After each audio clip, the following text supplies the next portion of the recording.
সমুদ্র থেকে মণিমুক্তা আহরণ করা কত কঠিন। যারা করে তারাই বুঝে। রাত দিন এক করে সমুদ্র থেকে নদী ওপরে তুলে, আর যারা ওপরে ক্রয় করে ব্যবহার করে, এদের কেবল টাকাই খরচ হয়, ওই রকম দক্ষতা তাদের মধ্যে নাই। বেরাদারি ইসলাম সাগর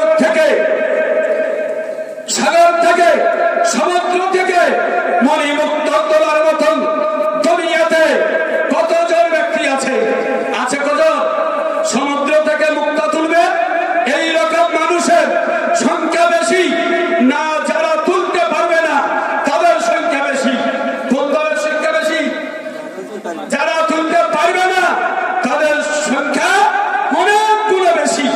বেরাদারি ইসলাম তাই কোরআন ও হাদিস থেকে যারা মশলা বের করেন, ওই রকমই যেমন সমুদ্রের গভীর থেকে মুক্তা সংগ্রহকারী, যেমন বেরাদারি ইসলাম 5 মিনিট দম নিয়ে কোন ব্যক্তি যদি মনে করে আমি অভিজ্ঞ ডুবুরি ধারি না, 5 মিনিট দম নিয়ে সমুদ্রে ডুব দেব আর মুক্তা উপরে তুলে আনবো, 5 মিনিট দম নিয়ে 5 মিনিট শ্বাস নিয়ে যে ব্যক্তি সমুদ্রে ডুব দিবে মুক্তা তোলার জন্য, ওই লোকটা যখন কবরের উপরে উঠবে, পানির উপরে উঠবে, তখন সে আর জিন্দা উঠবে না, ওই লোকটা মরা অবস্থায় উঠবে।